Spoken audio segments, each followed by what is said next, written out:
बादशाह सुल्तान महमूद गजनवी एक अजीब आदत रखता था। वो रात के सन्नाटे में रूप बदलकर गलियों में निकलता, लोगों की हालत देखता और उनकी जरूरतें समझता। एक रात वो दरिया के किनारे से गुजर रहा था कि दूर एक टूटी हुई कोठड़ी से चिराग की हल्की रोशनी दिखाई दी।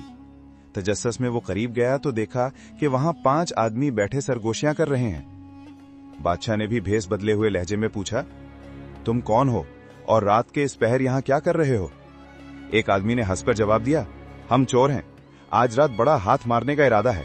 तुम कौन हो? बादशाह बोला, मैं भी आप लोगों का साथी बनने आया हूं। फिर सब अपनी अपनी महारत बताने लगे। पहला बोला, मैं दीवारों के पीछे छिपी आवाजें सुन लेता हूं, गोया ईंट भी बोले तो समझ लेता हूं। दूसरा बोला, मैं जमीन पर पांव रखकर खजाने की धड़कन सुन सकता हूं, जहां खजाना दफन हो वहां जमीन मुझे इशारा करती है।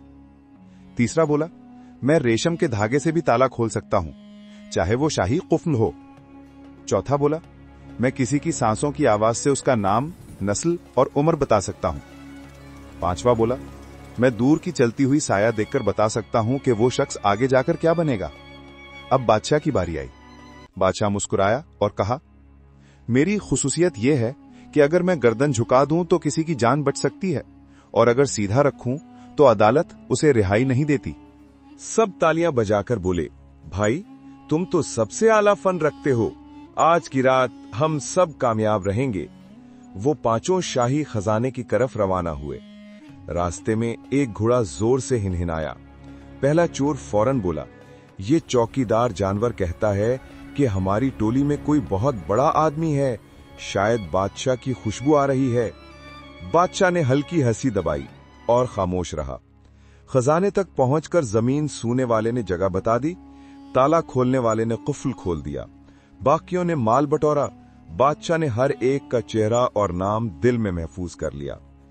अगली सुबह शोर मच गया कि शाही खजाना लूट लिया गया है।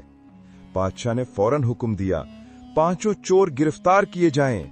चोर पकड़े गए और सजा के लिए पेश किए गए। चोरों ने आपस में कहा, हमारा छठा साथी कहां गया? एक बोला, वो बादशाह ही था, मैंने सांस में उसकी रौनक पहचानी थी। दूसरा बोला, मैंने उसका साया देखा था, वो आम आदमी नहीं हो सकता। उन्होंने अदालत में दरखास्त की कि हमें बादशाह के सामने लाया जाए। जब सब दरबार में लाए गए तो सांस पहचानने वाला आगे बढ़ा और बोला, बादशाह सलामत, हमारे सब फन तो खुल गए। अब आप बता दीजिए कि कब आप अपनी गर्दन झुकाकर हमें रिहाई देंगे। बादशाह मुस्कुराए और बोले, जब तुमने पहचान लिया कि तुम्हारा साथी बादशाह ही था तो तुम सब बेगुनाह हो। तुमने जुर्म किया जरूर है, मगर तुम्हारी अक्ल और हिम्मत सजा से ज्यादा काबिल तारीफ है। जाओ, आइंदा शहर में चोरी नहीं करनी। यूं 5 को माफ कर दिया गया